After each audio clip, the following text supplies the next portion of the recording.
and New Zealand. And of course, defending champions from the CONMEBOL region, South American nation Argentina, have also qualified to the World Cup. So those are the nations who have booked a place so far in the World Cup. We are looking for 48. We have 7 now, 41 more to go. Thank you very much. And this has been your sports break right here on Wake Up Africa with me, Carl, the sports general. And we have 7 nations who have booked a place to United States of America, Canada, and Mexico. 41 more to go. Will Ghana be in there? Will Nigeria be in there? We have more time to actually reveal that to you. And Viadela, and this is how it looks like for teams who have qualified for the 2026 World Cup. Ghana for sure, will be there. For sure. Most definitely. People's yeah. future is dependent on that. So anytime you talk about that, I feel like really... Yeah. Yeah. It's like the statement, don't toy with my future right now. I tell you. So y'all need to score some goals. But you know what's happening in Nigeria, right? What's happening in Nigeria? They are suffering. They played 6 matches and I think they have around 7 points and they are struggling. They need their president now, to come. they're pushing for a protest. So protest is where a game or you are much concerned about an issue off the field. So you have to file for it, right, to FIFA or CAF or whoever is organizing the event or tournament, and then they will look into it and then also award you points or maybe deduct some points from your opponent. So South Africa is allegedly is being filled an unqualified player, a player who has gotten 2 yellow cards already, and he's supposed to miss the next game, but they failed him against Lesotho, or a game they played this week. And Nigeria took that matter up and wrote to FIFA to look into that issues. If indeed the player was unqualified to feature in that particular game, that it means they'll have to withdraw some points from South Africa. That is Bafana. The points they've amassed so far, they will withdraw like about 3 points from there, and that will put Nigeria in a pole position to maybe struggle and qualify and find their way out there. So that is it. And Victor Osimhen and all the stars in Nigeria are fuming up. They are fuming up. It will be a great miss if Nigeria don't go to the World Cup. But hey, that's it. But it will still be a win for us. Anyway. Of course. So that it goes beyond the jollof conversation. It's not football. You know that, right? we denied them the last time, 2022 World Cup. We had to play a playoff home and away, which we didn't win. We had a goalless draw here, and we played 1-1 in Nigeria, and that made us qualify to 2022 World Cup in Qatar. So we are hoping that this time around that we are not meeting them anyway. At least we can all go with them. You know, Ghana and Nigeria. 5 and 6. I tell you, Charlie. So that's it. That's it for sports. All right. Thank you great. So much. Thank you, Callistus. Now, how about we settle for the news review segment with Scott Kulumo? We'll be back.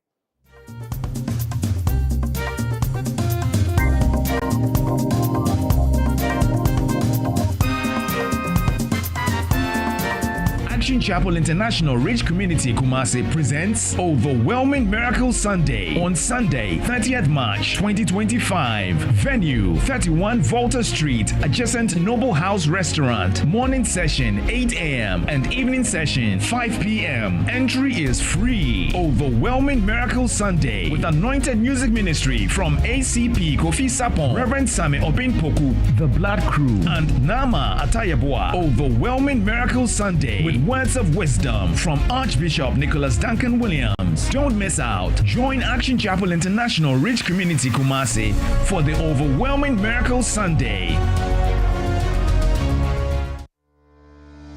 I decree today that the power of God that is coming upon your life, no enemy will touch you and go free. Experience the power. Take dominion. Say the name of Jesus. I prophesy.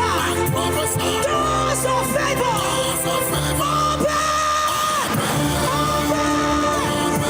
Action Chapel's Dominion Hour. Now, live, this and every Thursday on Dominion TV. And from today, you will be stronger than any enemy.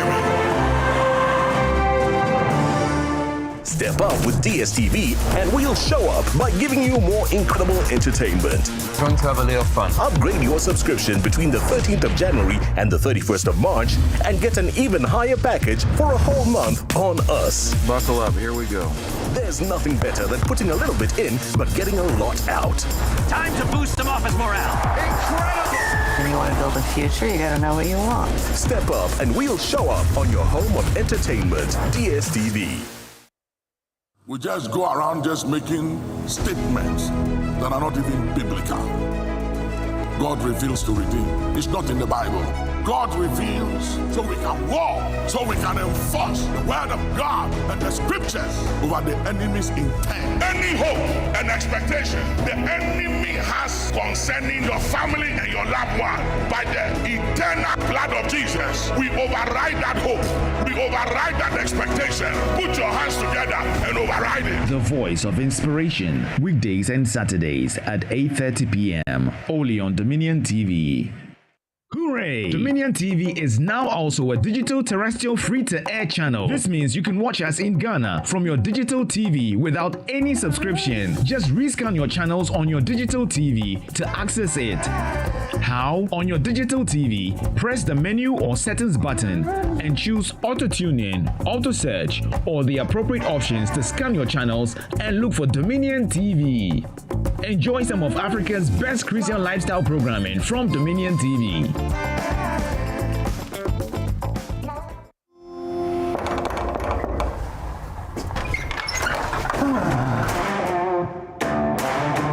I wanted to make it a surprise. Why? I knew the dramatic appearance would excite everyone. I've been looking for you for a very long time. Why are you so intimidated? But just complain that I'm fat. But you are fat. Here is my son.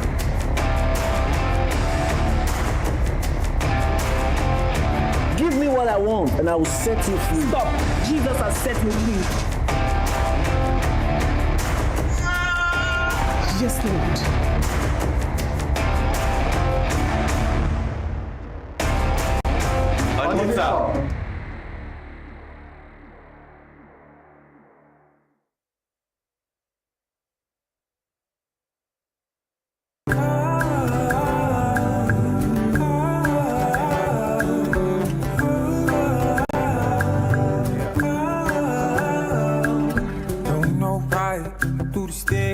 Don't know why I play these games. Don't know why it doesn't turn. I don't know why I play around. No, I don't know why I do these things. Don't know why I play these games. Don't know why it doesn't turn. I don't know why I play around. But in life, you have just one choice. In life, you have just one. Before you try to rewrite, please cut the noise, girls. When I fall in, there's no one there to hear me shout. And when I fall in, there's no one there to read the lines. And when I'm falling down, there's only one who reaches out for my hand to make me stand. Yeah. So make you put my GOtv, make you put my GOtv, and ton I am my woo. Don't know why I lie, don't know why I cheat, don't know why I find myself doing the same old thing. So I don't know why I lie, I don't know why I cheat, don't know why I find myself doing the same old things.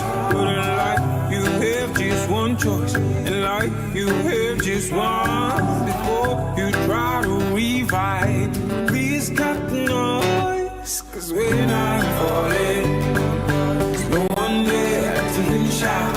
When I'm falling down, there's no one there to read the lines. And when I'm falling, there's only one who reaches out for my hand to make me stand. So let you bought my GOtv, let you bought machi ha ntonto mechi ba machi ha fi now. Welcome back. Thank you very much. We are grateful indeed that you can join us from wherever you are. Forgive me for the very poor quality in my voice this morning. I'm reeling under some conditions, but of course, God will be our help. Thank you very much for standing by, coming through with all the conversations with Biadela, my colleague. And now it's time to do some details of the news that we shared with you. My guests are in the studios today, but today there's a very special edition as well who'll be touching base with the issues that bothers on his place of work. We'll talk about that. There's been a lot. Much of them are very good efforts. Some of them are very controversial ones. He has, because he's the head of PR, he's got everything to answer all of them. But of course, DO2, Desmond Aka is in the studio, is the head of public relations, who is with the Ghana National Fire Service. Thank you very much for your time. Thanks for having me. Absolutely. He's got a very calm demeanor. Right. Yeah, absolutely. So what it means radio voice. He has a radio voice. He's in our right profession, yes. Absolutely. And of course, my very own regulars, the big men are also here. Dr. Apia Kubi is a development expert, is the dean for Dominion Theological Seminary. Is a man, just as I always say, of many languages, of many nationalities and experiences. We are grateful that you can join us as well. Thank you very much. Okay, Salama Den. you also there. You forced me to speak. Okay. Salama Den. Which one? Maganda Omagapo Senyon Lahat. Which one is this one? This one is Philippines. I see. This is the Tagalog. I said thank you too. Okay. Good morning to all of us. Oh, that's a Salama Den. Yeah. So you thank you. Thank you. So I said Salama Den. Den means also. Also. Okay. So Salama is thank you. Yeah. Okay. Salama. Great. Hey, great. Charlie, you there for? Anyways, of course, our forensic scientist is also here in our studios. Amazing. He works with the Ghana Armed Forces, and also is a pastor, a man of God. He also runs a podcast, Axe Buddy. He's a man of many things. Pastor Buddy is here, so thank you very much for your time. We're grateful. We are also grateful for you. But of course, before we get, so there are some issues that we're going to be talking about. The fuel stations to operate 24 hours will be on the radar. There's also the issue of the big one. Yesterday, Parliament had to sit, I understand, from 12 p.m. to 12 midnight or something to be able to pass some of these bills into law. E-levy is the big one, and Mahama is expected to assent to that particular one and to that bring some finality to it. The understanding is that the Constitution does not allow him to say otherwise. Once he comes, you have to assent. But there was a time where, you know, when he got there. But it's before, we'll leave it for the lawyers to deal with. There's also the issue of Edubwahin, the embattled man and his wife sued the AG and Yoko over the 200 million bail condition. Also talk about that and touch base with another story before we go. But of course, let me start off with the PR of the Ghana National Fire Service. We understand that it took 48 hours to be able to completely douse the fire, or if you like, quench it. I'm referring to the Edum PZ's Plaza. Is that okay? Is that, and how, walk me through a bit in 2 minutes, the challenges. We saw it, but walk me through how you were able to finally put that fire off completely. All right, so let me first of all say good morning to you. The big man. Oh, easy. As well as our charity viewers. Right. It was quite unfortunate that we had to go through that situation. That was last Friday. But be as it may, we rose to the challenge. And I must, first of all, send a very big thanks to our men on the ground who stood on their feet for more than 10 hours before the next shift came to also help them to deal with the situation. But that is the nature of the job, and that is what we've signed up for. Therefore, we needed to step up our game to be able to deal with the situation. Okay, so I would love to ask a question. The question I would love to ask really has to do with the issues of how the men who came to take over where did they come from? Because I'm not sure the Ashanti region has that numbers. If they do, all good to us. But was there any point where we had to bring people, men from Accra, men from just the surrounding regions? Well, in as much as this was just an emergency, okay, it wasn't a disaster. Okay. At a point in time, it wasn't? Yes.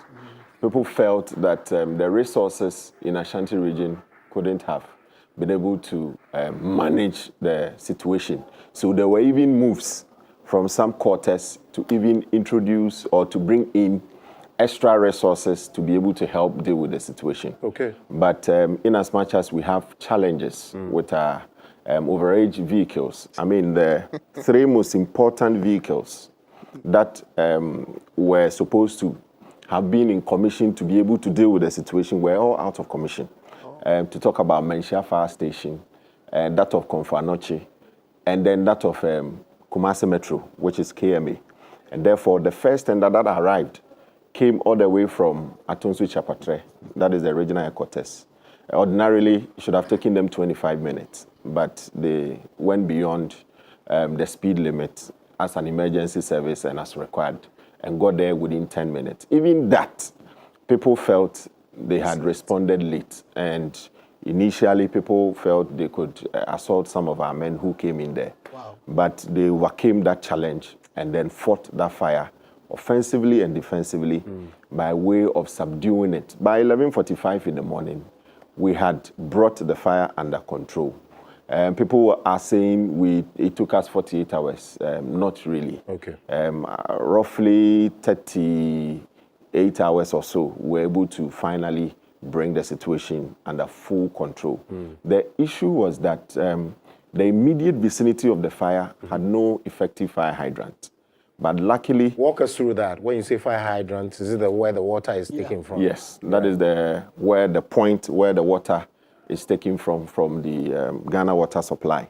And because the hydrant was not effective there, we were fortunate. We had to just go about 20 meters, that is to the new KJTR market, to draw water from there. And then the RCC, that is the Ashanti Regional Coordinating Council, also supported us with 2 water tankers, plus a private contractor who was also involved with the redevelopment project of the second phase of the KJTR market, also supporting us with 2 tenders. So there wasn't any cause for concern for additional resources in terms of fire tenders to be brought in from other quarters to help. And the challenge was that because most people do not understand our modus operandi, most often than not, they say what it is not true. Because if you look at the strategy that we adopted, we were able to divide the 4 tenders that we brought in addition to the turntable ladder that helped us to reach the 4th floor of the affected building, the first building that was gutted by the fire, to be able to deal with the fire situation. So we were strategically located and were being fed by the 4 water tankers. And that greatly helped us to confine the fire to where the fire actually affected, and then subsequently able to subdue the fire. So at a point in time, people did not know that because of the strategy that we had adopted, definitely we needed to also create space to be able to allow the water tankers to come and then supply our fire tenders with water. So in the course of creating space and then dealing with the pockets of fire, those issues came up. It was not as if the tenders had been there for quite some time and nothing was happening. The earth-moving equipment that was promised earlier on in the morning came later in the evening, around 7:15. And therefore... Promised by who? Promised by the regional minister. So later in the evening, when they came, even one of them had issues. One of our drivers had to mount it and then operate it such a way that we could create enough space for the tender to get closer to where the fires were actually raging, for the water tankers to also come and supply us. So it wasn't as if we arrived without water. Even that cannot happen in our terms of operation.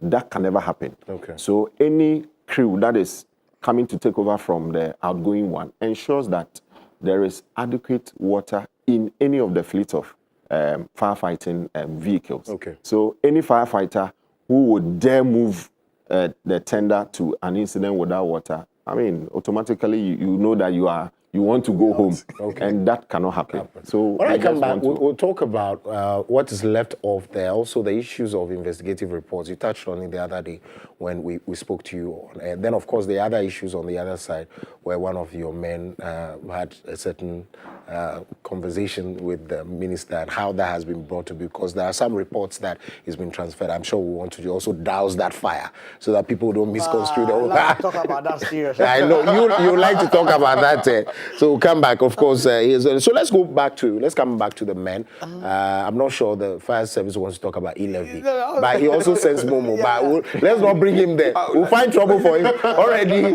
They are the way they are. No, let's not fight. But of course, let me start off with Doc. E-levy, finally. Yeah, while I'm watching Facebook, I've seen one of my Filipino guys watching, actually. Oh, I see. Yeah, it's one of the big women in the church. Interesting. Yes, so Giselle, we say hi to you. Giselle, hi. I hope I'm able to call her Giselle as well. Yeah, Giselle also. Okay, Puede. Puede. Yeah, puede means it's okay. Okay. It's fine. Yeah. Giselle. Calling Giselle is puede. That's fine. Okay, yeah. So, e-levy had been pain in the ass, if I can use it for I see. early morning. Yeah. Not so much of the amount, but all the drama that was connected to the whole. Right. It's why I'm saying like that. Yeah. And how our intelligence was so insulted that you told us that we are not going to IMF. And while we are not going to, we are going to. You are sorry. We are not going. You are going to get money from us, taxing our tax, right? So that we can be able to use it. I mean, robbing us, if I'm going to say one and a half or twice. Yes. Maybe so the first one there, maybe say it's a distance. And now later on we saw you going to IMF, right? And you still didn't take the e-levy out.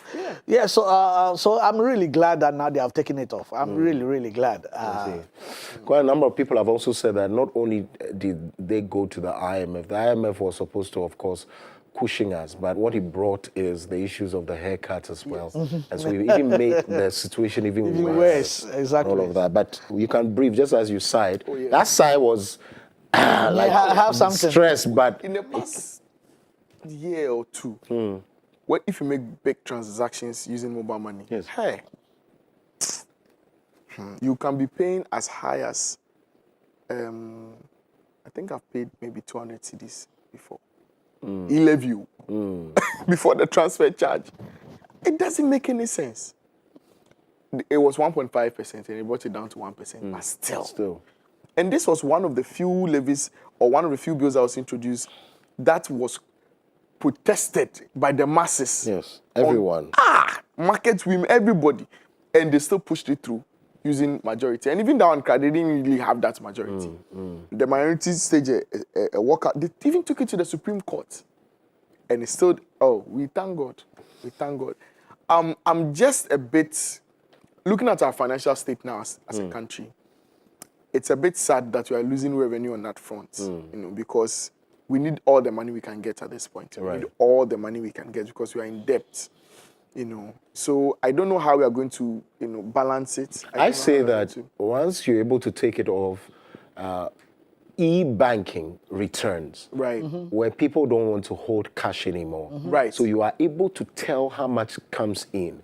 So you can then now go and deal with, if you like, those service providers, and then that's an important point. Because e-levy pushed people to go back to cash and carry. People were carrying huge amounts. There were a lot of discussions as to if I have to send money to someone in Kumasi, and then the Kumasi from here to Kumasi is how much? A few kilometers. The amount to pay to go. Yes, the bus. 120 cedis. 120 cedis, and maybe I'm paying 10,000 on a hefty sum of money. How about me Just joining Bas and go and come back and do it and go and chill? 140 cities, I'm done. Exactly. So best TZ. yeah, absolutely. But, again comes the issue of risk and all of that. But people would already even go beyond the risk and say, if I have to pay that money to government, and we will not see the need. It's just also because we were paying the money, like Doc said, we weren't seeing anything. We still went to IMF, you know. So if that's going to be the case, I mean, yeah, we are happy. I see. Yeah. Before I return to DO2, the former director of the General of the National Signals Bureau, Kwabena Edu Boahin, and his wife Angela J. Boating have sued the Attorney General and Minister of Justice, Dr. Dominic Ayine, and the EOCO, the Economic and Organized Crime Office, over 200 million Ghana cedis bail for both of them. The couple remains in custody as they contest what their defense team calls unjustifiably harsh bail conditions set by the prosecutors. A lot of people will say the impudence, but people also say, well, he has not been proven guilty, and so you still have to give him the laxity, if you like. I think, Koku, this morning I'm in trouble because I told the viewers that a certain one of my members is watching. Now, men of God who are watching are now please tell them. Tell us who they are, because you're in trouble. Reverend Caleb Hammond, you are watching. Right. Rev, continue to please tell your members to join. Absolutely. Not just only you. Yes. Then Reverend Ebenezer Boachi Yadom in Kumasi. Okay. He's also watching Repentance Mission. Okay. Good morning. I'm on Kancha Mungo for Kumasi for more. We're in Kumasi. We are live in Kumasi, actually. A lot of Yes. Okay, so this is the thing. There's a saying that in Akan, but and then I'll say it in English. It says agro ni yen ken ni wechi, I will say agro yede. Yeah. If the game that they are playing, in essence, if they are not making the noise in your ears, you think that the music is great. Okay. You see, that's what it means. So sometimes, you know, as much as we've been sitting here, let them be punished. But let's do the right thing. If it's really, I'm not really sure, the amount of money they are paying is within how they're supposed to be doing or not. If it's not, then really, remember that as this government came and want to do this reset, a lot of us are pushing, hey, please let's do this, let the oral flow, let the reset come. Nevertheless, we also don't want to seem to be like we are witch hunting people, though as I've been always saying that if they are witch, they're supposed to be hunted. And so we have to be careful, and that's why I like what Ayene was saying about that. No, we are doing this, we are putting this place. In fact, when we went to the house, if the Addison himself can say, I'm just connecting it. Yes. Yeah. And so if that money is too much, of course, the police might come out and say that, you know what, because of the gravity of their sin, this is the reason why we have that amount of money on them. So that is it. So let's hear what the court will say. But as of now, I am speaking in a sense that it looks like the opposition had been looking, especially Afenyo Marcus, looking for some loopholes to always come and quote unquote muddy the waters. Afenyo should forgive me if that's what I'm thinking about him is wrong. And the others, so the government should be very careful how they move, because there's no wrong way to do a right thing. I'm quoting from John Maxwell. Okay, and so on the other side of the coin, for these guys, if they think that their rights has been trampled upon, of course they can go to court. Anyone who goes to court first doesn't mean you won the case. So let them go and let's see. And they also have to understand that sometimes, based on a certain, what about if they say they won't even give you bail? What will you do? You see, and if they have the 2 million, it means that you there form. So pay. 200, right? Yes, 200 million. The issue is that their Deputy Attorney General, Minister for Justice, says the man in question and the wife are highly flight risk. Yes. The reason is the monies they have can pay for citizenship in any jurisdiction. Indeed, what we are told, what I hear reports is that the wife is dual, or some either maybe the United Kingdom and all of that. Then also, I'm sure, how does the bail coming? How do they calculate that? You want to educate the public. So the bill for the bill amount is set based on first of all the seriousness of the crime. Right. How serious is the crime? Number 2, the penalty. If you are convicted, the penalty it carries. Then number 3, if you're a flight risk. Okay. If you are prone or likely to jump bail. Right. Number 4, if your past criminal record also comes in. Okay. How long you've stayed in a community. You know, it's a whole number of factors. Does it also have to do with the reported properties you may have? Not necessarily. That one, they look strictly at the crime and the circumstances around the crime. Okay. You know, so you can be a rich man and all that, but it's the crime that is in question. Okay. And the reason this bill, I suppose, is set so high is that the amount involved that has been taken, you know, the seriousness of the crime is not just with the amount, really. It's with the way they try to cover it up. You know, it's too calculated. Right. So because of the way the whole scheme is very serious. And so the bill amount has to be set very, very high because it's a serious crime. If you lose, if it's later proven he's guilty and he's nowhere to be found, the court will be very hot. Then it means we don't get justice. And also the fact that, like you rightly said, he's a man of means. He can go anywhere at any time. You know, as to whether he's prone to jump bail, that one is never written on anybody's face. Yes. Yeah, people can jump bail. The most, you know, so some can even beg in court, cry, and still jump bail. You know, so that is why the amount involved is it's quite $7 million. It's a lot of money. It's a lot of money. That's about 27 million Ghana. I didn't go to mass school. You know, that's a whole lot of money. So I mean, we can't let this one go easy.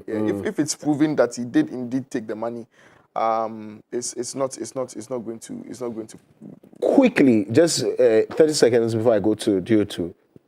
People say that not only him, there's this other one, I think the former boss of GIIF, who have returned willingly to the country to undergo some of these things. People say that if indeed he did anything wrong, he would have run away because he came back. Otherwise, then also there could be, they could massage this, or they know how to go about. Do you have trust in these processes? Quickly, do you have trust? Is it even this lady, I forgot her name, who also even came? The National Service lady. Yes. Yeah. You know, this is the thing. We have seen it over and over again in this country, that issue like this will come, giddy, at the end of the day, it dies. So I think, this is only my thinking, some of these guys have the confidence that at the end of the day, in Ghana, it doesn't matter how hard it's still going to come down. And so I think this is one of the reasons. Another thing is that, of course, people want to clear their names. Exactly. People want to clear their names if they think that they are. And the third thing is that sometimes they do the thing so well that you can barely get evidence.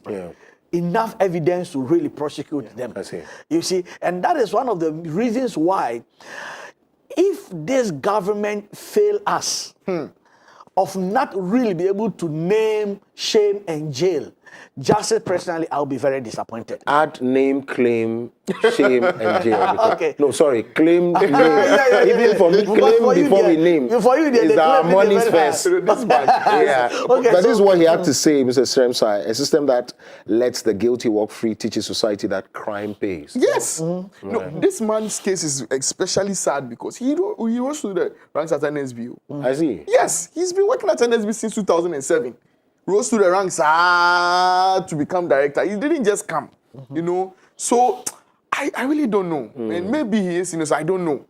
But it does tell a lot for him to have come back to the country willingly, knowing that this thing is against him and so on. But it also doesn't mean much. Like Doc was saying, maybe he thinks the cover-up is so strong and, you know, his people will not give him up. We are here, and we are hoping that justice will be served. I see. Hot. Absolutely. But I think we also have to manage our expectations. Also, it does not lie only in the government's bosom to reclaim these things. Remember, the courts are there, and all the other institutions, the law enforcement institutions, CID, Yoko, and all of these. And so it's not just the government, the court, and that's why there's something big that is cooking in the courts as well. We'll talk about that later on. It's a very dicey situation. Let's go back to DO2 now.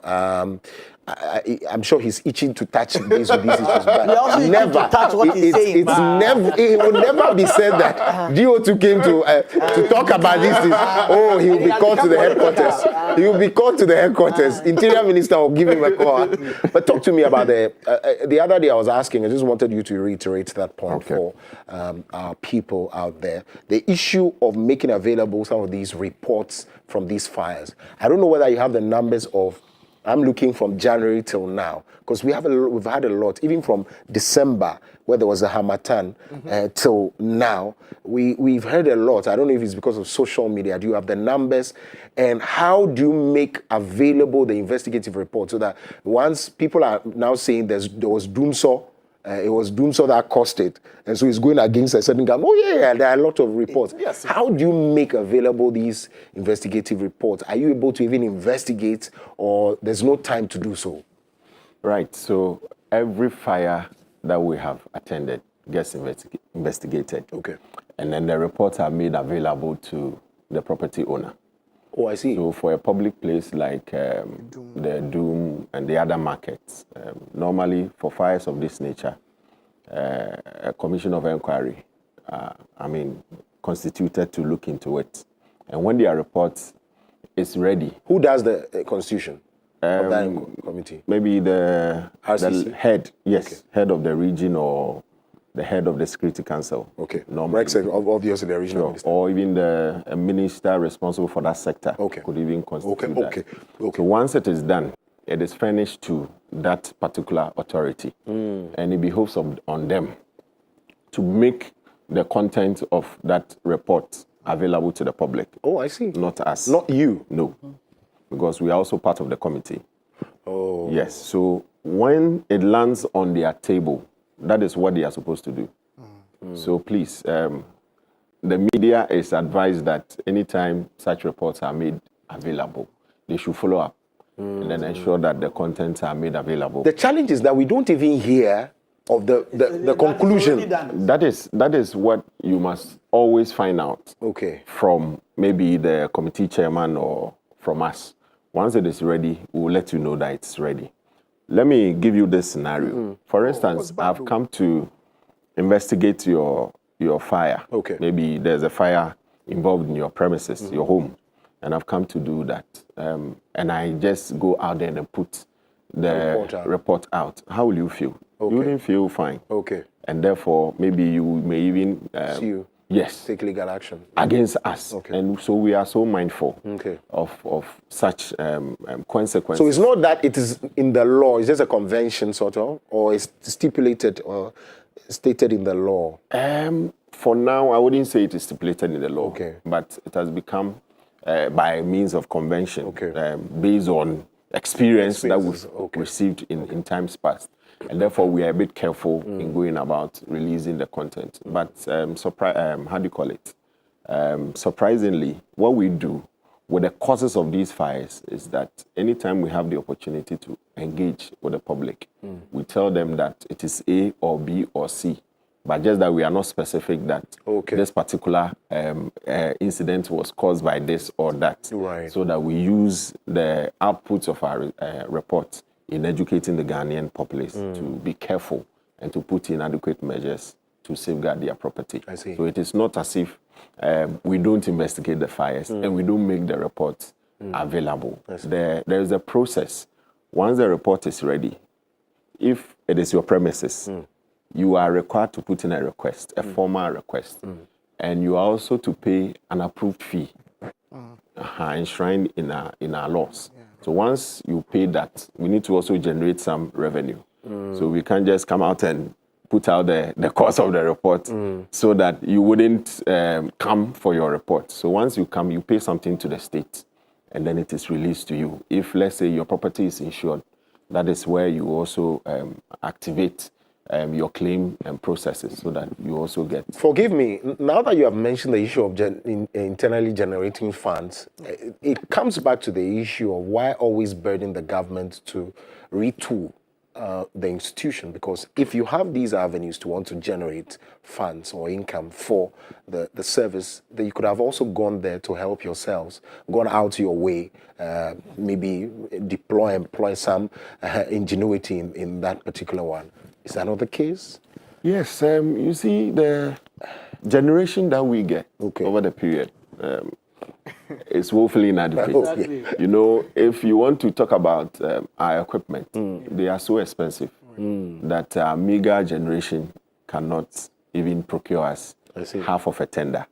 And you know, how much would, get on top of your head, tender, how much would a tender cost? Or between $250,000 to $300,000. That is fully equipped fire engine. Yes, so it is not any small joke. Yeah. But notwithstanding, you know, we are now confronted with overage fire engines. Exactly. When you say overage, what do you mean? It means that they are old. 15 years, 5 years. Outlived their purpose. What's the newest one you have? You see, I would say the newest that we have, quite recently, somewhere 2017, we received 2 hydraulic platforms and then a rapid intervention vehicle.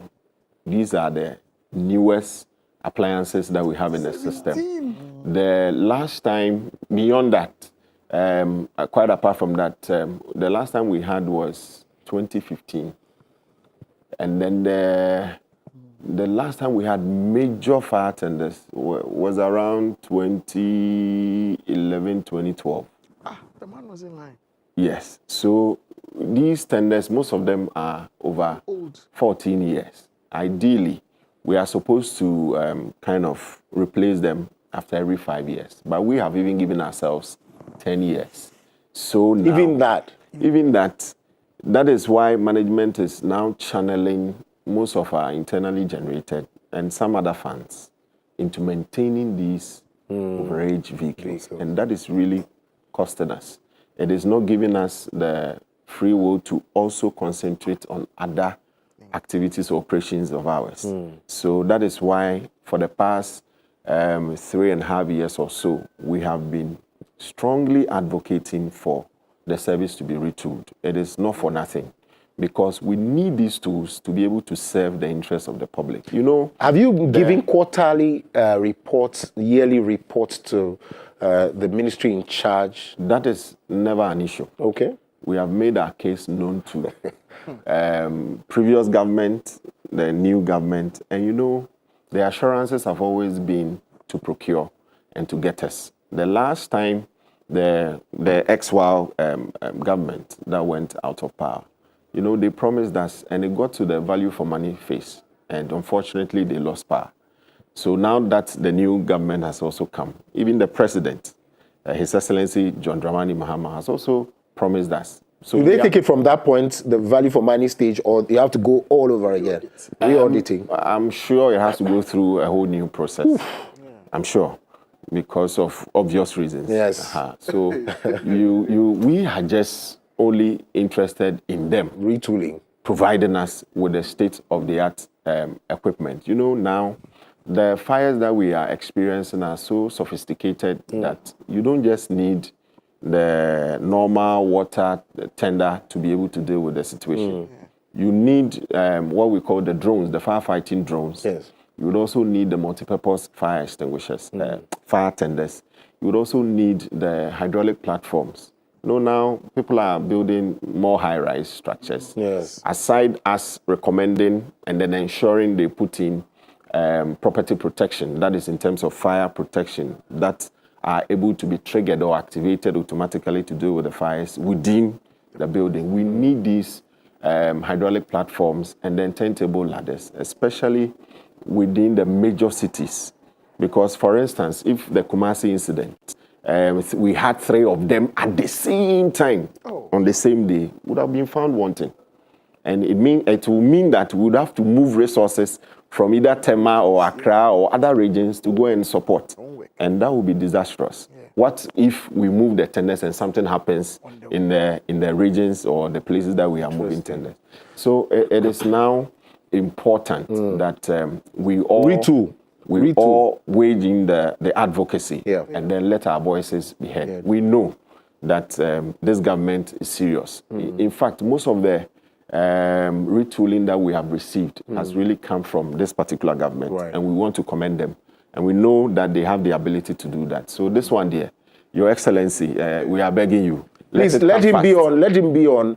Let him be while on screen while he's making this appeal. Let it come fast so that at least the beatings and the humiliation that we face, especially at the firegrounds, would be a thing of the past. We are never happy. And it is not our fault. It is just the fault. Sometimes the sad aspect of it is that you get to the scene, you would want to even activate the pump and it will just fail. Wow.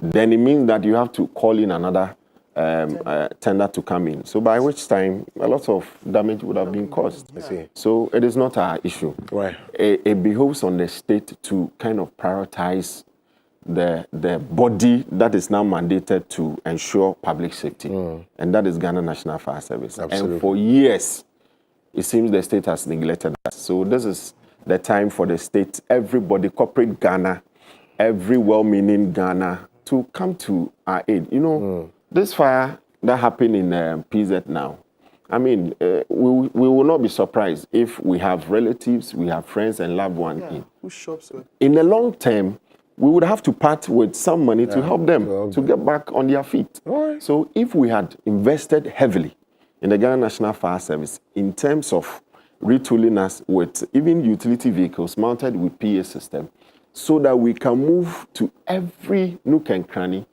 to conduct sensitization, the inspections, the patrols, and even the awareness creation to that level. I mean, the people will become empowered. Yes. They will know exactly what to do to prevent these fires. And even if they occur, because you have empowered them with the requisite knowledge, they will react effectively to minimize the impact. Okay, we'll come back. When we come back, it will be the final part where you get to tell us of the role between your person and the regional minister and how that was also fixed, because we saw a message. There are quite a number of stories, but we need to quickly wrap up as well. Mahama nominating 71 persons for appointments as DC. The Ameu whole central. Oh, okay, so you do whole municipal. Yes. Okay. Ameu released over after a national security arrest over SkyTrain scandal. Which one would you want to take? Fuel stations to operate 24 hours, and then MPA boss, National Petroleum Authority boss, is calling for security agencies support. Which one would you want to touch base with? Any of them, but I think I'll go for Peter Ameu. Okay, great. Because I pity him small. Why? Why are you pitying people? I pity him small because maybe it's just my guts.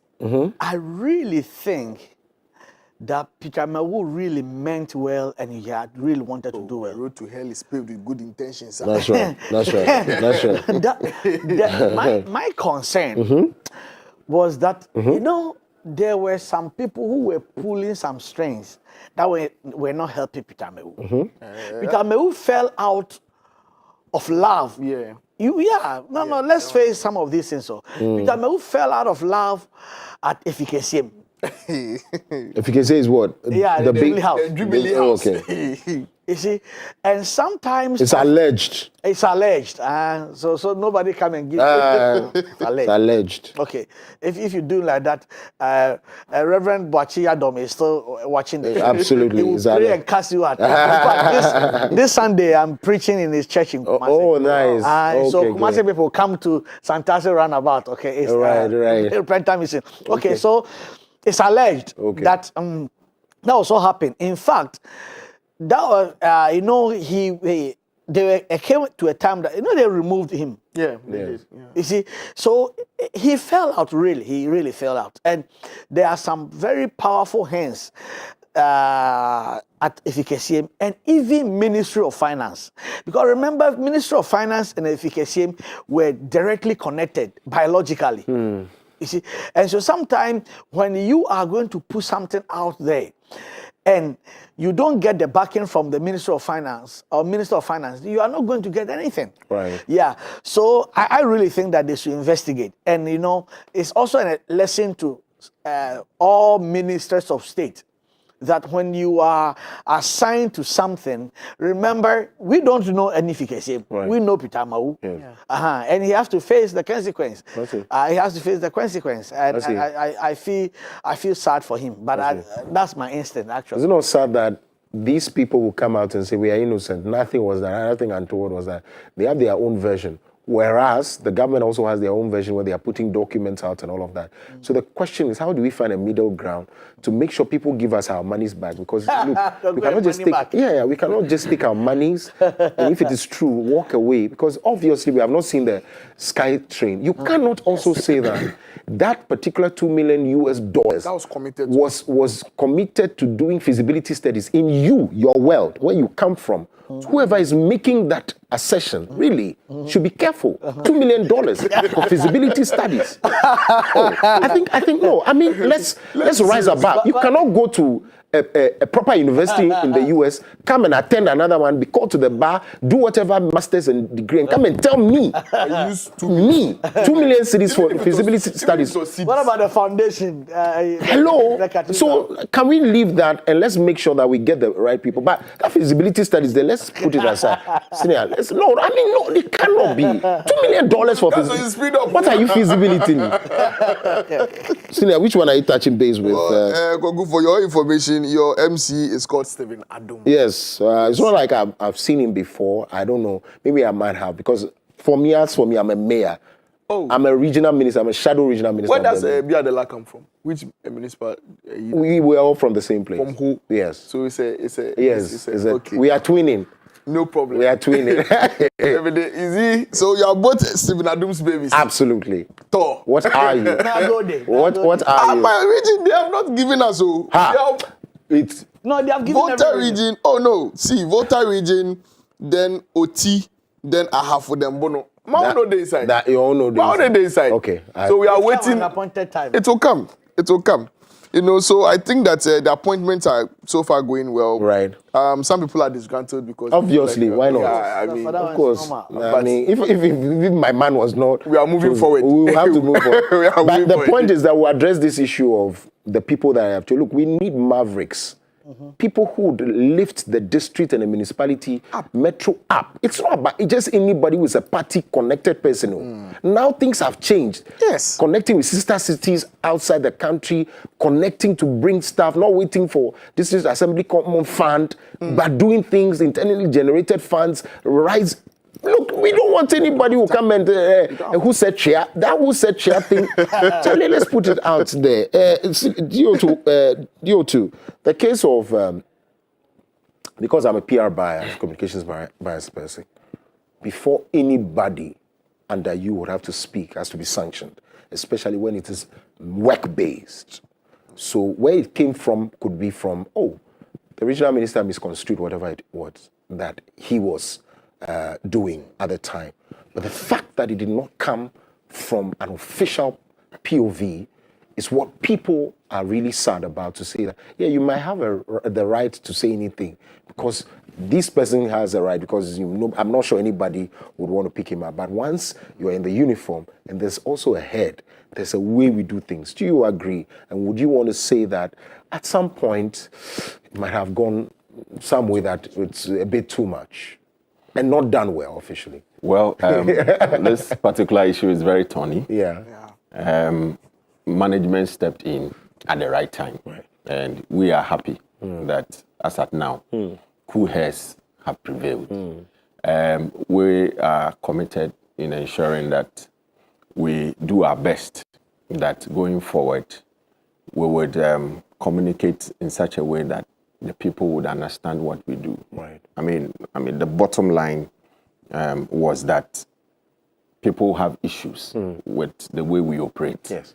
And we will do our best to inch up our public education, especially on our modus operandi, so that people can come to terms with what we do, so that it will not warrant some of these confrontations, which to me, it did not yield any results. Absolutely. So I want the rank and file, especially the junior officers, to keep their cool. And then I want the public to also keep their cool.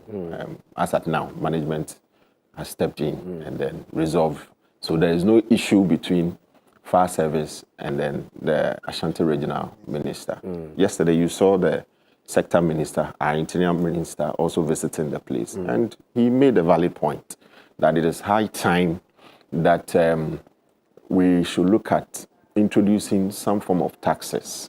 You know, one, Ghana Water collects some charge, and it bills everybody who is on their supply line. So at the end of the month, they take 1%.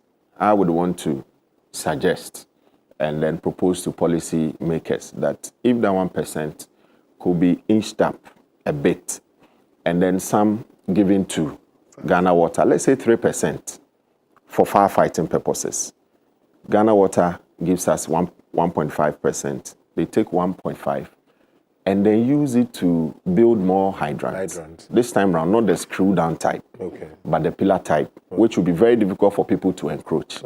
You saw quite recently, we had to go to Techiman Market, dig somebody's... that was Techiman? Yes. There was a place like, it's as though you were digging a grave. Yes. That is the hydrant point. I see. It has been covered for many years.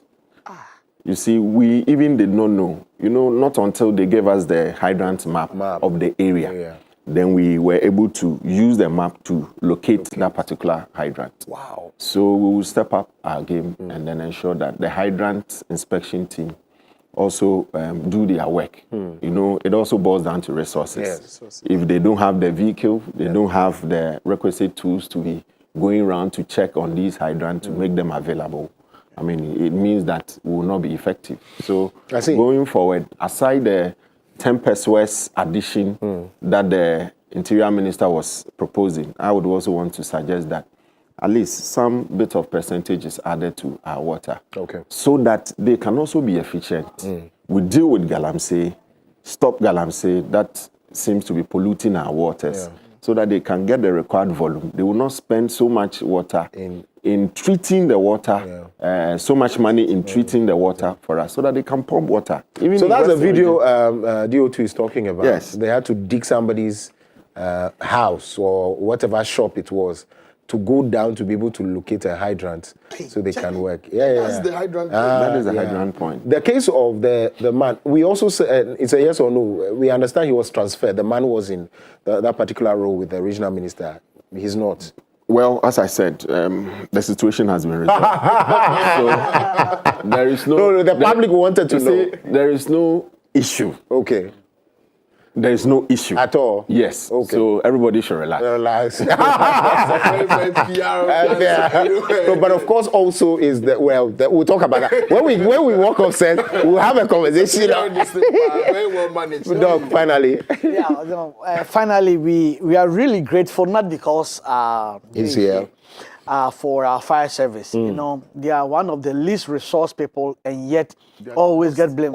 In fact, they are almost like pastors actually, always blame. When you preach long, you say, oh, your messages are too long. When you preach short, he didn't prepare. You see, that's some of the... so this is actually some of the problems also they face. And I'm just hoping and praying that the government actually, because every year we've been having one experience after another, and it's huge one, so especially in our marketplaces. So I'm just praying that the government will do something. Right. Really. Absolutely. The work that the fire service does is very dangerous. And for most professions, there's something they call risk allowance. Depending on how dangerous your work is, they add a bit to your salary. Not just the equipment. I think their remuneration should go up because the work that they do is not child's play. Immigration service, the prison service, these are services that help the country to move forward. And these are services that you don't really see their need until they are not there. When they are not there, you really see that the country is in. So I think we should appreciate them more in terms of equipping them, and the pay. The pay should go up, please. Absolutely. Especially immigration. Yes. Well, so that's it. Forensic scientist who was with the Ghana Armed Forces, Pastor Badi, of course, development expert, Dr. Pierre Kobi, and DO2, Desponaka, who is the head of PR for the Ghana National Fire Services. We're grateful. The understanding is that we'll be having some me time with you where people are also calling to ask questions and all of that. I pray they don't ask questions about that. Because people want to know. Because we also want to know. The point really for me is to the people who want to be part of. Look, if you go to my social media page, there's a way where if I want to criticize or critique a government, I go about it. The language must be very temperate. You have to, even if you are not a service person, so that when you become one, the people will not pull out things, because that's what they did to the guy, where you could tell that, oh, he didn't start from today, but he probably meant well, because the thing was not going well during those times. But how to say it is very important. And this is me from a PR point of view. One day they'll pull up these things and say, maybe it is because of this, and it will be in bad faith and all of that. So that's just by the way. I'm sure you engage with us. I'll read your comments after, but there's still more. The doctor will be visiting. There's also a conversation on how to move from paycheck to checking yourself and becoming self-reliant on the things. And so an industrialist will be joining us pretty soon to have that discussion. Stay with us. We'll be right back. Like you, no one will be like you. You are the Lord who's lifted high. Everybody help me sing. You are the Lord who's lifted high. You are the Lord, tall and invincible. No one like you.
Welcome. There are a lot of times where you want to have conversations with not only the young people who are reeling under conditions that probably would eventually set them apart for excellence, but of course sometimes also tries to put them in a corner. There are difficulties in running businesses, to become an entrepreneur. People take it for granted until you meet these things.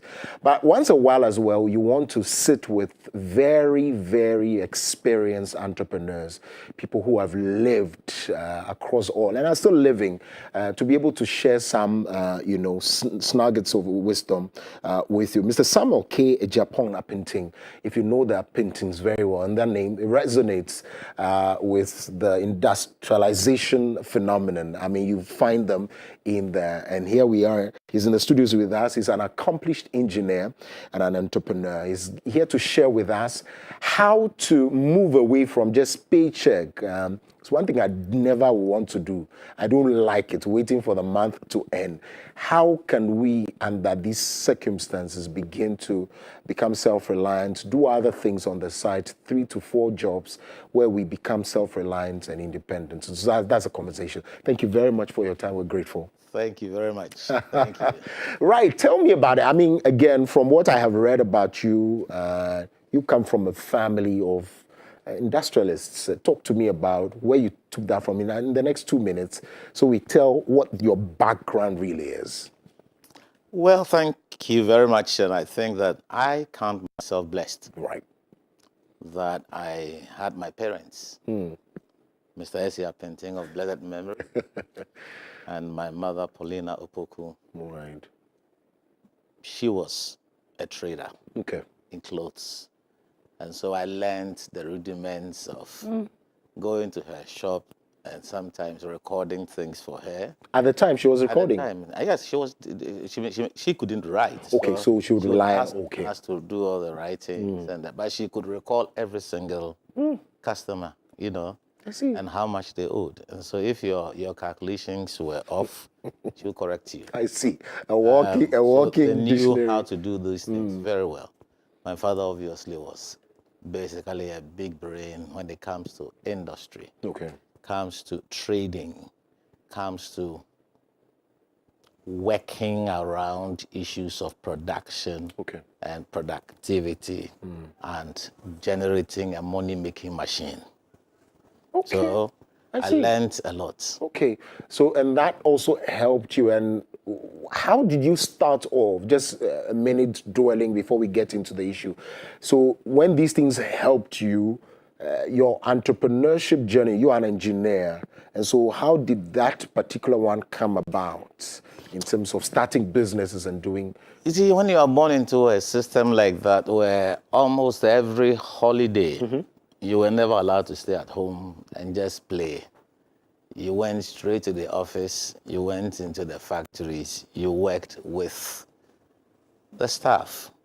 So, for instance, in my primary school, when I left Koforidua and came to Accra, I had a bit of work experience with a bakery. That time it was the largest bakery in Ghana. Okay. It was called Excel Bakery. It used to be called State Bakery. Okay. And I used to work in the bakery and earn some income. I mean, you will be paid when you go and work, they pay you. So holidays? Holidays, every holiday. Then, of course, you come into secondary school, and every holiday, you would be forced to go to work in Pambros, where the salt works are, or you work in the office, and you were introduced to things like writing vouchers, passing entries, and all those things in the account. So I didn't have accounting background, but they would train you and say, look, these are the things you must do repetitively, and you do it. I see. And then, of course, the opportunity of sitting and listening to accomplished businessmen in this country, who obviously come around your father. Who come around, and they used to meet a lot, and they will invite us to come and serve. And so you eavesdrop a lot on their conversations. And so you know that they were looking first and foremost at sectors of the economy to help build Ghana. Money was not their first motivation. How do we solve this problem? How do we solve this problem? Money will come later. It will always follow. So they taught me the thing about not looking at money first. How do I solve this challenge? How do I solve this? People don't have place to sleep. We need mats. So he imports a lot of mats. And then people have mats to sleep on. You make your money. And at that time, they didn't have water going to every home in Ghana. We had pipe-borne water in communities, and you go with buckets to go and fetch. So how do I solve this problem? How many people had containers? And so he imports a lot of buckets, from Eastern Europe those days, Ukraine and other places. And then everybody gets access to buckets to fetch water. There are problems with roofing, get roofing iron rods. So there were all kinds of things. Then, in fact, eventually he says, okay, look, in Ghana, there's a challenge with even medical supplies and things. So what do we do? Let me set up intravenous infusions. And different people were talking about different sectors of the economy. Okay. And so I picked up solution-based entrepreneurship. I see. That's a concept from them. Absolutely. And that's exciting. And see, that's where I come in here to say that, are we sure that what Mr. Ampintin Senior did to the junior is also doing to the junior? Because you see, when you were forced to go after senior high school and you come back, you would go to the places. Are you the men doing it? Did you do it for us? Well, it's a yes and no. Right. Your generation is a little different. Okay. Your generation has its own aspirations, and you have different things you want to do. For us, we were raised believing that you would support your father to build whatever he was doing, because the future belonged to all of you. Okay. Your generation is looking at something different. Look, my interest, my passion is in this area. And so we can't force your generation too much. Where did it come from? Is it not because maybe the men who are you did not conscientize, did not, socialize us into believing that my business is yours? That's interesting. It's interesting. It's been said that leave the children to decide to be who they want to be. Because sometimes there's empirical evidence also to prove that if you force them into things they are not excited about. Fortunately for me,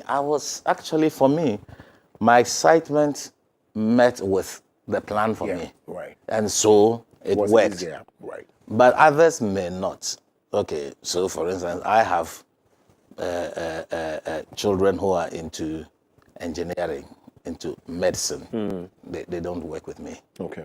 I have one who is into marketing, so he's with me. Okay. Okay.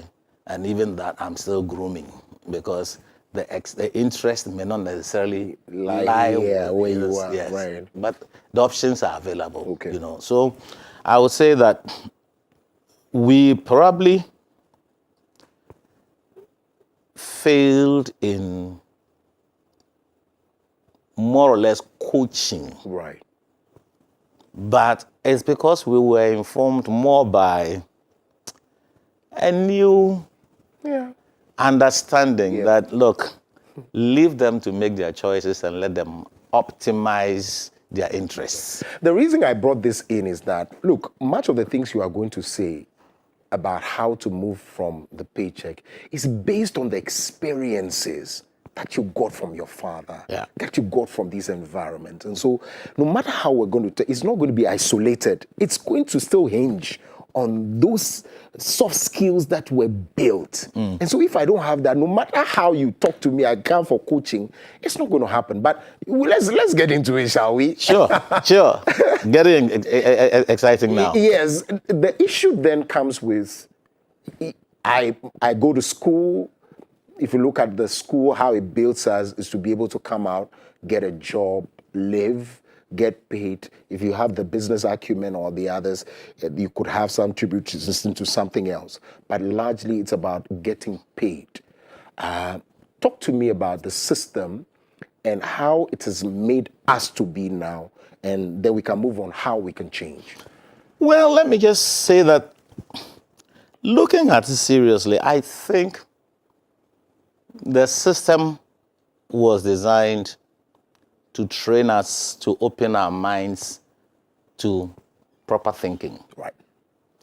Analyzing, breaking things into fundamental principles, and in a layered way, you are able to make decisions. You would find that a lot of the equations and calculations you did, even in engineering, when you come out, you will use simple strategies. You won't go back to do all the calculations again. Okay. And so, but it was meant to open the brain. Okay. So to that extent, the system itself is not bad. Okay. But I think that it is the liberty to apply solutions to the challenges. That is where very often we lack. In that, whilst going through school, many people did not even have laboratories. They didn't have experiments. And a lot of the training was based on old, repetitive things that was done. And people kept doing the same things. Okay. It didn't give us the liberty to challenge the status quo and to say that, look, I'm not too sure this works. Perhaps in making mistakes, we would learn a lot more. Okay. We did not do that. So it was dogmatic. It was too dogmatic. Okay. Rote kind of thing. And so that probably has produced a certain kind of workforce that basically follows what has been done in the beginning and now. And so shall it be. Okay. But I think that as we continue to question a lot of the issues around us, we will find that even in our challenges and in our difficulties, we may actually come up with solutions that will shock us.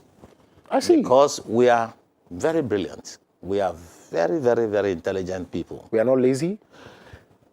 The challenge is laziness, but once you go through a challenge, your laziness will just clear off because you realize that you must have survival instincts. Yes. And so it is in the challenges and the difficulties that we get wiser. So I think so. How do we then introduce? I'm not sure you'll be very wicked enough to introduce challenges along the way. It's to say, once you are walking on the path, you meet the challenges. But where we have, and of course I moderated a certain dialogue in one of the schools at East Legon. And when you hear the children, it was on mental health, and so it was between students, parents, and teachers. When you hear the children, the students, they want the very, very, very easy way. Any challenge, they surrender, and they don't want to go. So how do we take them gradually and consciously through the challenges, so much so that they could be opened up? That's my question, really. That's a very interesting dimension you've introduced. As they say, our children are not tough because we made the fundamental entry and life very easy for them. Studies have shown now that actually those of us who crawled on the floor and we had free-range chicken and their toilets were stuck on the floor, we were picking them and putting in our mouths, we developed bigger and better resistance. Really? To life. Our children were put into a pram, they were put into a cot, they were put into this, we gave them toys that sang songs to them, and so they are too soft. So recently, we had some discussion about even CEOs going through a lot of mental health challenges, the challenges in the economy and the resilience required. and the kind of dopamine and other chemicals you require in your brain to fight these things. Not to talk about the spiritual side of it. And one of the consultants said, look, listen to your children. When they say they have mental health issues, they have listen to them because they were given a free soft landing. And so they were not toughened. When we were growing up, we ate together about 8 or 6 in one bowl and struggled together. And so we learned all kinds of skills. It toughened us. If you didn't eat well, somebody will finish very fast. So you develop skills. When we went to schools, look, we soaked gari together and ate together and played together. All those things help to build a certain toughness in us. Our children were given their own plates, even as babies, and they were taking the spoon and putting in their nose and spilling it all over the place. They don't understand the challenges of life too well. And so, unfortunately, the so-called comforts that we craved for to give to our children to avoid the challenges we went through is not building resilience and toughness in them. Wow. So now, if these are, and probably count to me as one of them, if you may, because I don't know how tough I am as compared to you and your peers. The question then is, and I have completed school, I have to now get a job, to do a job. And then paycheck comes after every month, and that's what I have to live my life around. Is that necessarily a bad thing? How bad would you want to describe it, and to what extent? I'm not too sure I understand your question. So let's say we're talking paycheck now, and how to leave that particular cycle and be able to create streams of income. How bad would you, because there are people who have lived and grew people like you. There are people who, teachers, their mothers were single mothers, their teachers, they've become doctors and other things. The point is, how bad is focusing on paycheck? Okay, so I'll even take it broader. Okay, please look. If you have only one source of income, dangerous. One source of income, dangerous. Yes. Okay. No one should ever live thinking of one source. Because it means that you are at risk, seriously, of developing, and you are at risk of surviving sometimes. Inflation can hit, and that one source will suddenly go down. True. You are in trouble. True. Yes, government will employ you. A good employer will employ you and be constant in giving you your paycheck. Some people don't even have it monthly. Some are actually 2, 3, 4, 5, 6 months behind. And so one source is dangerous. Okay. So if you say how bad is it, it is so bad that you should aspire to think and come up with multiple sources. Like how many? I cannot say X, Y, or Z. Okay.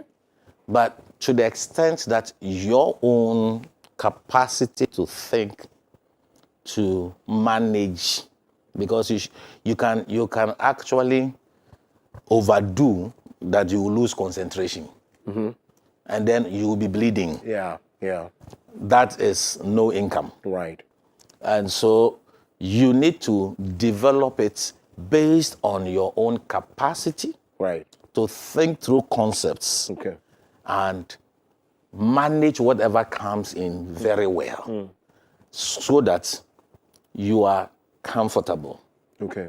And there's a way to think about it in such a way that, yes, it may increase from 1, 2, 3, or 4, even more. But then your attention and focus is never leaving any one of them. Because there are systems also in place to ensure that whatever you are getting, somebody is thinking of how to get some from there. Yes. And so you must be plugging all the holes and making sure that your inflows are constant. I see. We have some few minutes to go for break. And so when we come back from break, we'll open the phone lines for people to call in and speak to Mr. Pinting as well about probably very practical things that they're going through. The issue, and let's do this within the 6 minutes before the first break. The issue has to do with, so I understand, having read through the 24-hour economy and accelerated development, export development bill, or whatever the document is, there's the issue of changing labor laws and the structure. So I'm saying to 5 p.m. After that 5 p.m., if you're a parent, what it means is that you have to focus on your children. But you say different streams of income have to come in. Is there any way, or are you also looking forward to that point where we have to change it to say that work hourly basis so that after 6 or 8 hours, which is of course maybe the maximum, I can jump onto the other one or rest and go back in the evening and come back again? Walk me through how you can do a 9-to-5 job and still have streams of income, or you say, let's change the structure. First and foremost, right? Don't you ever think that life is made up of 9 to 5. Don't you ever? No. Look, as long as you have the energy and your eyes are open and you are not tired or stressed, work. So don't place time limits on you. Don't. 2, make sure that each time is productively utilized. Look, in this day and age, distractions are so...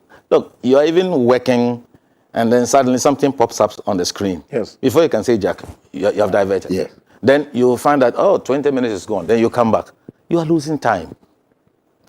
So work without placing any limits on your number of hours. If you don't have the energy for today and there's no way, you are not feeling well, rest.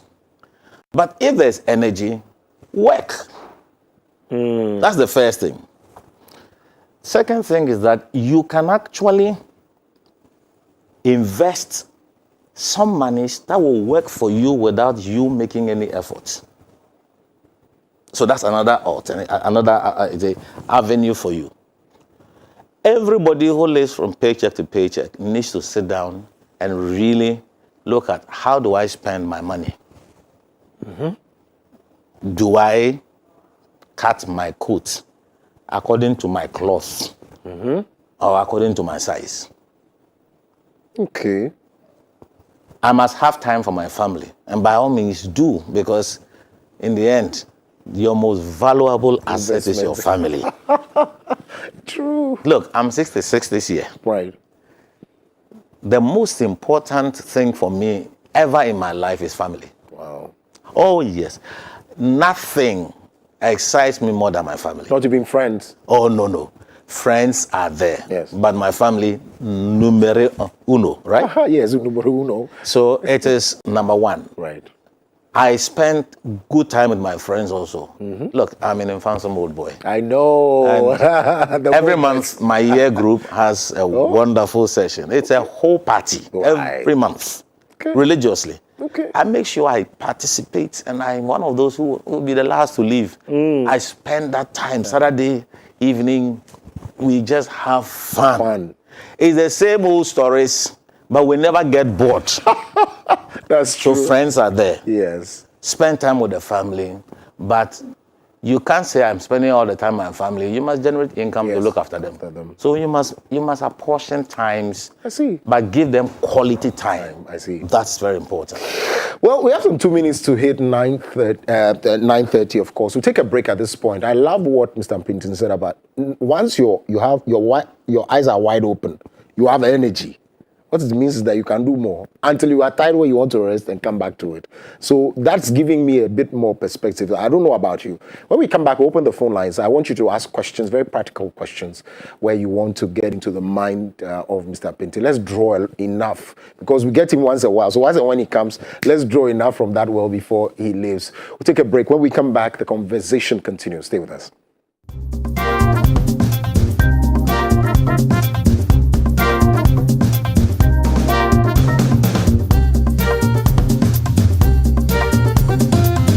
Action Chapel International Rich Community Kumasi presents Overwhelming Miracle Sunday on Sunday, 30th March 2025. Venue 31 Volta Street, adjacent Noble House Restaurant. Morning session 8 a.m. and evening session 5 p.m. Entry is free. Overwhelming Miracle Sunday with anointed music ministry from ACP Kofi Sapon, Reverend Sami Obinpoku, The Blood Crew, and Nama Atayabua. Overwhelming Miracle Sunday with words of wisdom from Archbishop Nicholas Duncan Williams. Don't miss out. Join Action Chapel International Rich Community Kumasi for the Overwhelming Miracle Sunday. I want to welcome you to Wake Up Africa Morning Show. If Africa has ever needed to wake up, it's now. I promise you that this Wake Up Africa Morning Show will impact your life. It will illuminate you. The Bible said that thy word is a lamp to my feet and a light to my path. You need this insight. You need the understanding required to make all the difference in all of our lives. I want you not just to tune in to the Wake Up Africa Morning Show, but I want you to be a sponsor. I want you to partner with us as we take this Wake Up Africa Morning Show, the inspiration it brings, the impact across all Africa, to homes, to individuals, impacting lives. Join us to make a difference. It is said and believed that in this life, what you do to change the life of others matters than what you acquire for yourself. It is believed that it's not what you have, what you possess that matters, but the difference you made in the life of others. I believe as you partner with Wake Up Africa Morning Show, you'll be joining us to make a difference in the life of so many people out there. Partner with us, and every time we touch a life, you are blessed. Every time we impact a family, you'll be remembered for good. God bless you. Looking forward to partnering with you and tuning in to Wake Up Africa Morning Show.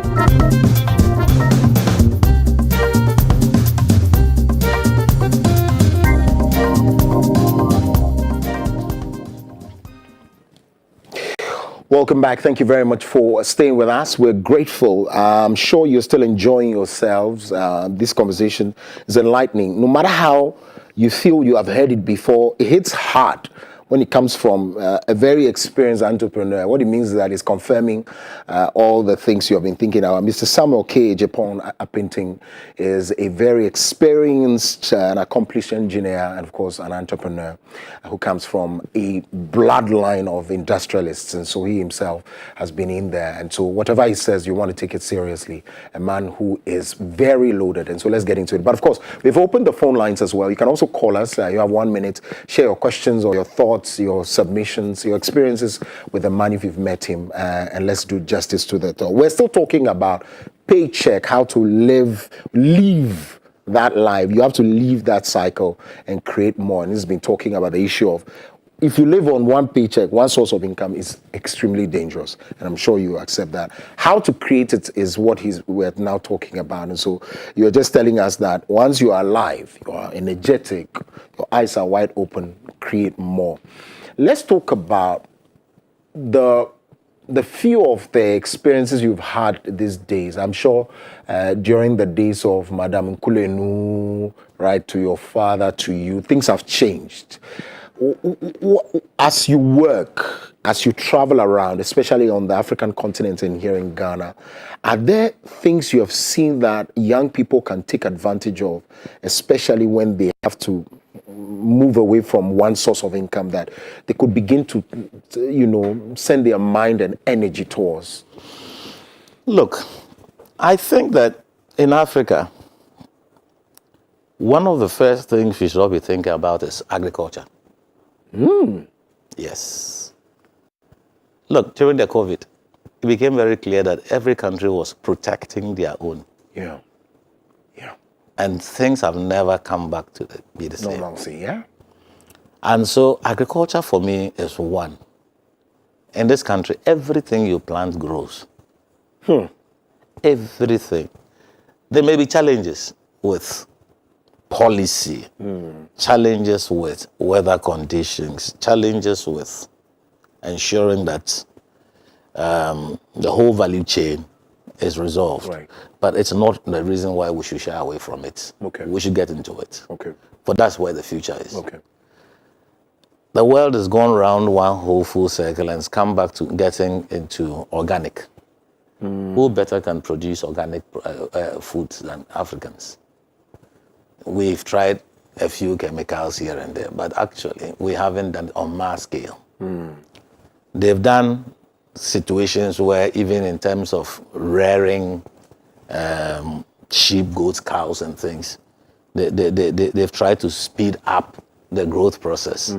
But they themselves are beginning to feel that, look, we need the one that is a bit more natural. Okay.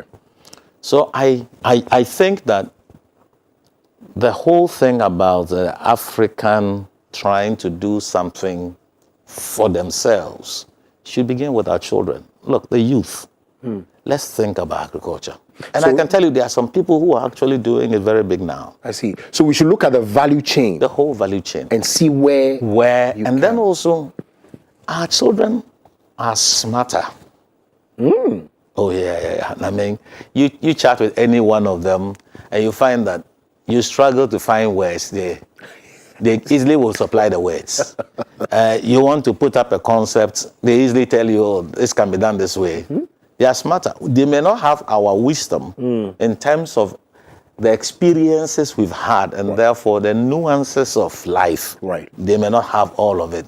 That's why they may be a bit more stressed and challenged, but they are smarter. Okay. So I think our children can have smart solutions to some of the bottlenecks in the whole value chain. Okay. That is one. That's good. Look, I was in America in November last year. Okay. And I sent some products from Ghana as gifts. And you'll be shocked. These are made by young ladies in Ghana. And these are food products, dried. And we shipped it to go and give us gifts. So it is possible. It is very possible. And I was very proud when I participated in even eating some of it, because I said, wow, this is coming from.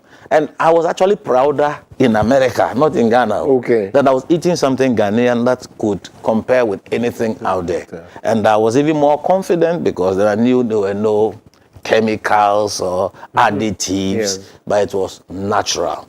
So I think we should think about agriculture. Okay. The second thing I think is information management. Look, there's a lot that our children can do. There's a lot of raw data that they can mine. And so when it comes to looking for, because I want to come back to you, what can they do beyond their paycheck? Yes. Basically. Yes. I think that there's a lot of organization and support they can give to people. And earn something. And earn something. Okay. Look, one of these days, I would like you to meet this young man. I'll mention his name here. Okay. But he's one of those very challenged people. Okay. He cannot construct a sentence without the body twitching and moving and holding the neck and things like that. But he calls me and he says, I want to introduce myself to you. I'm a software engineer.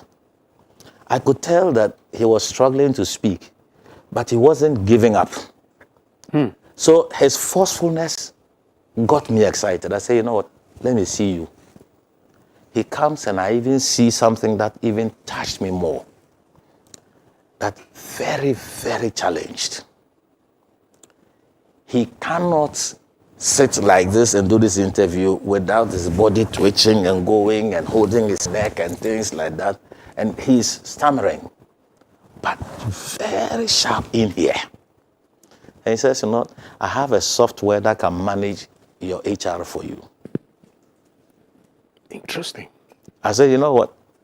Come round 2, meet my whole management team. I have 2 guys in IT. What did they think about it? They were so impressed. So impressed that suddenly we said, you know what, finish your thing, come and implement it for us. That I don't even need to employ an HR person because he's now going to inculcate in the system AI support.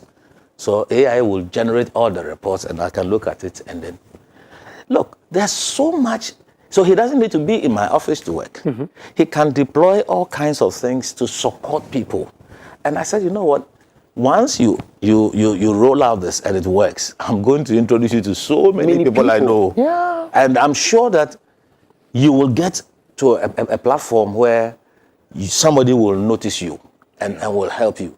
So I would, look, I walk every morning. Okay. 4 times a week. Wow.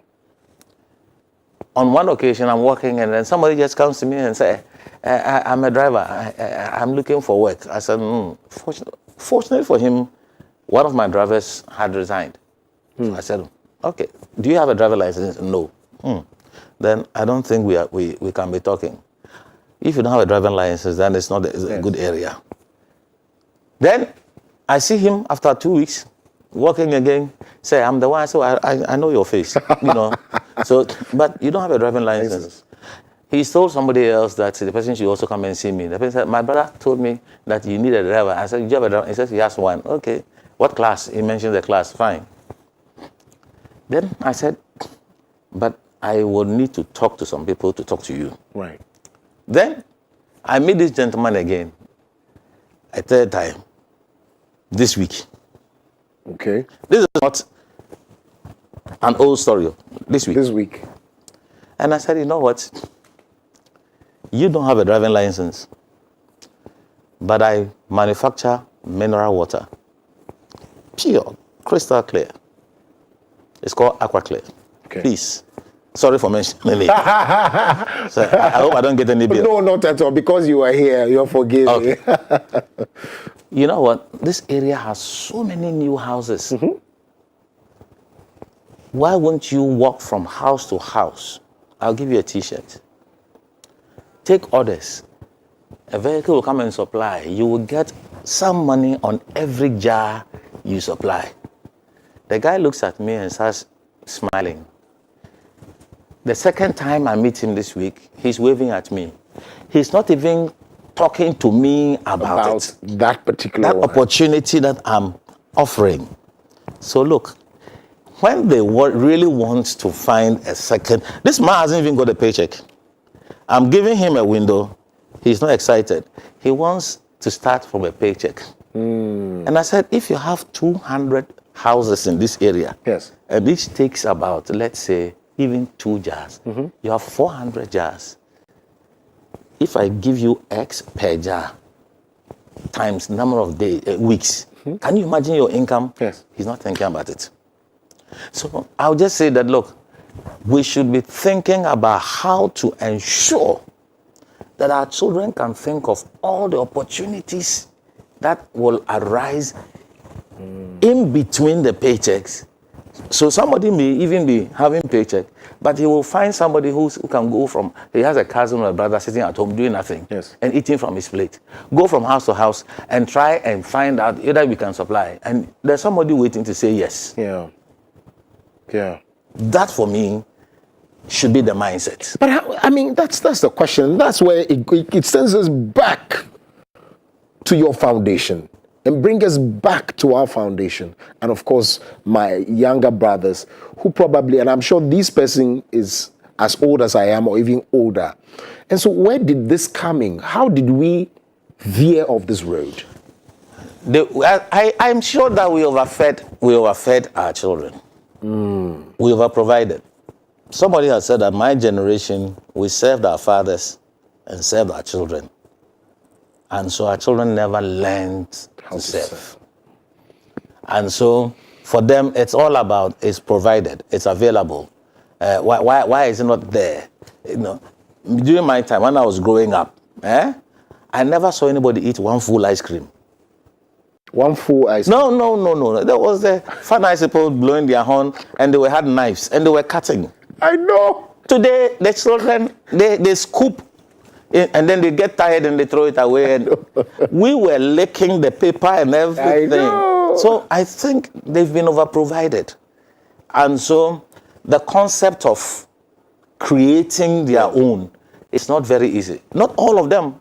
Many are smart. Many are determined. Many are doing big things beyond even what we have ever dreamt of. I see. There's a caller on the line. Wise is calling us from Burma Camp. Wise, can you hear us? Yes. It's for your time. You want to talk to us? Yes, please. I want to contribute to the program. Please do. Okay. Please, what our father is saying about a gentleman who met him looking for employment. The gentleman is not looking for employment, but is looking for early money that he will not suffer to get. But is ready to spend early money, but not to sweat to get the money. So if such people, if you employ them into your company, when even you are going to eat yourself, by the time you come, they enter into your account and take what they have never suffered for, but they are ready to spend within a minute. Thank you for the program. Absolutely. Bless you as well. Thank you very much. You also can call us. Let's hear your thoughts, your submission. If there are questions as well, you may want to put it to our very distinguished guests as well. We will answer. But how does a Mr. Apinting balance? Because this is a man who, even if not for anything, even if he's not a billionaire, nobody knows how much you have. You are accomplished. How do you balance bringing up children who will serve? Because obviously you cannot also buy an ice cream for them and cut them because they said, my father did not give me this much. And so when you get to this point where your life was about bringing comfort, some comfort to the children, how do you draw the balance? I want to learn. Let me just say that we must make sure. Look, my own father taught us very good lessons. One day, I saw his spectacle case. It came apart. And then I said, oh, I need to go and buy a fresh one and replace. He seized it from me, pushed it back and closed it. He could afford to buy thousands of them. But he was teaching me a lesson that because it's available doesn't mean it must be used. So I have not raised up my children to think that everything is available and easy. Okay. He did not make it. He did not supply us. So I actually grew up sometimes getting worried if I got too much money in my hand, because I thought that it will, for want of a better word, spoil me. We had comforts. We lived in a very good environment and everything, but we did not see too much money, flowing to us as and when you needed it, it came. No. Okay. Did you extend that to the children? Yes. So I don't give everything they need. No. Okay. And in fact, growing up, my wife made sure that if you swept your room and then you earned an income. That's how they began learning the culture of saving. Okay. Yes. But we were not even rewarded for sweeping. It was a must. Okay, you have to sweep. You have to sweep. But for our children, we said, okay, if you did this, then you earn a certain amount. Very small. Yeah. But so it made them cherish money and not see it as a right. Yeah. Yeah. And I think that you must work for it. As a matter of fact, I never really enjoy too much of gifts. I only enjoy it when it comes in a time I'm under pressure. Okay. But really, I am prouder and I feel finer and better when I earn it. And everybody must be thinking that way. Interesting. Very interesting. The case of now we are faced with a very challenging world where we have to live. Indeed, I'm sure some of them, people have also said that you cannot employ Ghanaians and go to sleep. You cannot employ some Africans and go to sleep. So people are looking without Africa. So Indians are coming in to work. The soft skills are gone. How do we, so you talked about young people getting into agriculture and looking at the value chain and all of that. How do we bring back these particular mindsets to the, now that there's technology, there's also information, the avalanche of information everywhere. How do we begin to do that? I don't know if policy will do that, but from you. As for policy, look, we can have all the policies we want. And yes, we must have policy framework. Yes. And we spend all the time in this country doing policy. Yeah. But we're going nowhere. Yeah. I think it's a question of more about developing the individual. Okay. Look, there's a book called The 5 Dysfunctions of a Team by Patrick Lencioni. If you grab a copy, right, it will be very insightful. Okay. It's not about Ghanaians cannot be employed. It's about the right team. Because they are very good Ghanaians also. True. And they are very bad foreigners also. True. Okay. So really, for me, it's not about whether you can trust the average Ghanaian. Yes, there are quite a number of them, like the caller just said, who are basically looking for some quick money to solve their problems. They wake up in the morning, there's no agenda. I mean, why I keep seeing them squatting in front of their houses and not busy about anything. In fact, even my work itself is part of the agenda, a timetable. No, they are not driven by, I have a timetable and I am guided by it. From this time to this time, I must be here. I must do this, that kind of thing. Till evening, when the alarms, you heard one of the alarms. Indeed. I have over 15 alarms, that sound and remind me of things. So I think it's about building the right team. Getting people to first trust themselves. That we are in this together. I am working in our common interests. And it's not about you, it's not about me. It's about me criticizing an issue and not criticizing your person. Okay. Okay. Once we get to that level, then we are building a right team. I see. And you don't fear anything. Once that happens, I think accountability and all those things come in. People are likely to work, and even if it's a Ghanaian, it will work. If it's a foreigner, it will work. I see. Somebody's watching us, a young person is watching us right now, and when he compares himself to friends, some of them are working with politicians or have political membership, and so they're able to get some jobs quickly, and then before you know, 2-3 years, they blossomed. But he or she is taking it one after the other, and people are pointing hands. You look at your friends.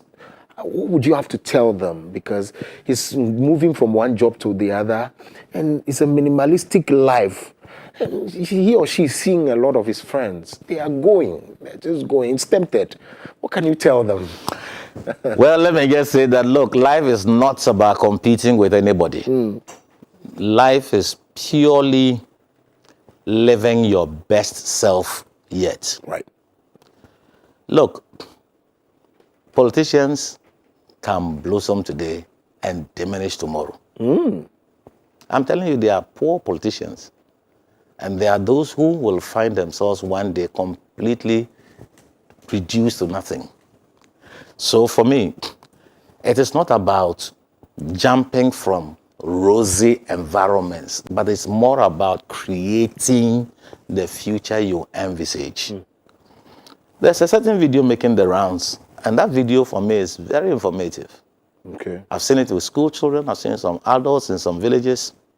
They are picking eggs and putting them in a basket, and one starts with the whistle goes. One starts with the closest to the basket. Yes, I've seen that. The other and then initially he appears to be doing very well.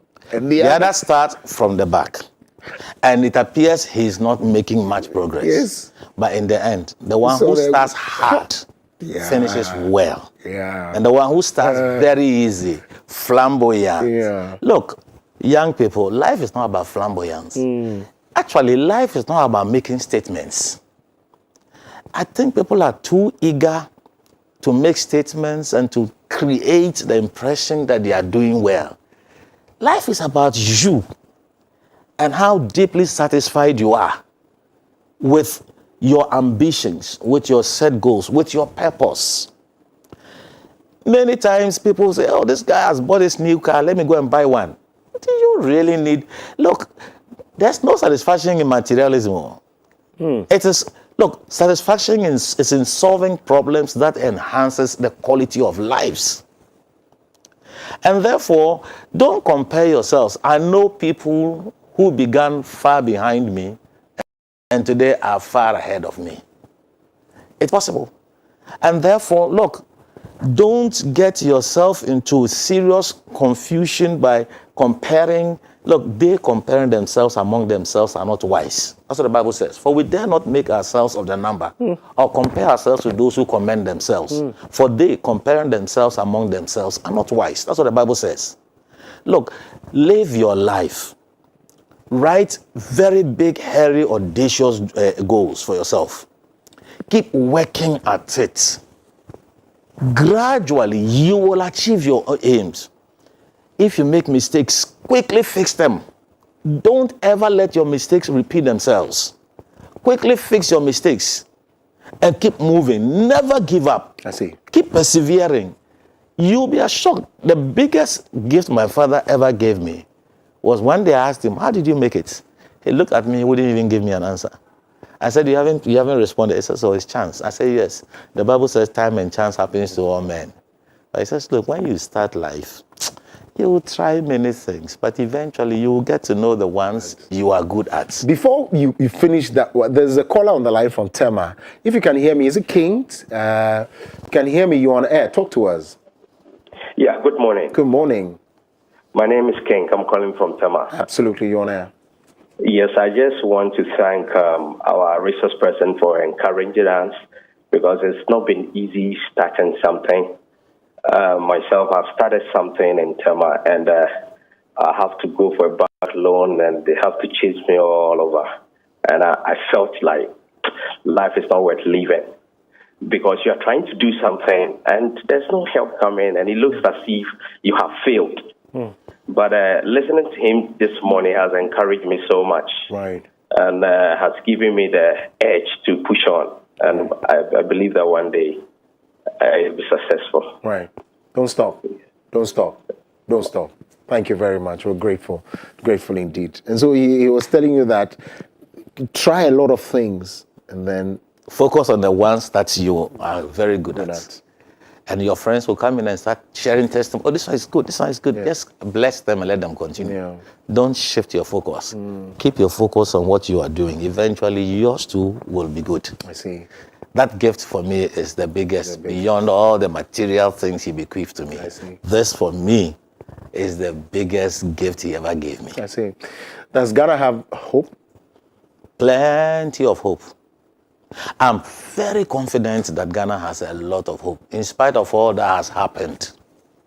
Actually, our best years are ahead of us. And let me even rephrase it. Our best years are actually inside us. It may be very difficult. Our children, the potential that they have, their children, the potential. Look, Africa has the youngest population. Yes. By 2030, it will surge. And we are going to be the largest population also. We will beat India and China. Exactly. And the knowledge is building. Look, I pray that in my lifetime I'll see it. Yeah. But even if I don't, I'll be very excited that we lay some foundations. And the young ones will go. See.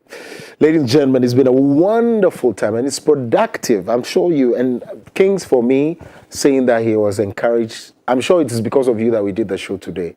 don't stop. Just go ahead and do whatever you have to do. And of course, we want to thank and bless the life of Mr. Samuel K. Ajipong Apinting, who is a distinguished engineer and an entrepreneur. Thank you very much for making time to come. A pleasure. I know you are a very busy person, but you still made some time. God bless you. Thanks. Extend our love to the family as well. We'll make some time again and see you when you're back. Sure. Absolutely. So that has been it. We're indeed grateful that you also can make some time. Remember that we're back tomorrow to end the week with you. Remember that you can do business with us. And so speak to us today about how to sell your product, how to place your product on our show, because the whole of Africa, the whole of the world is watching us. Very, very great people are watching to buy your products as well. It's been a wonderful time. My name is Kokulumo. God bless you. We'll see you soon. Bye-bye.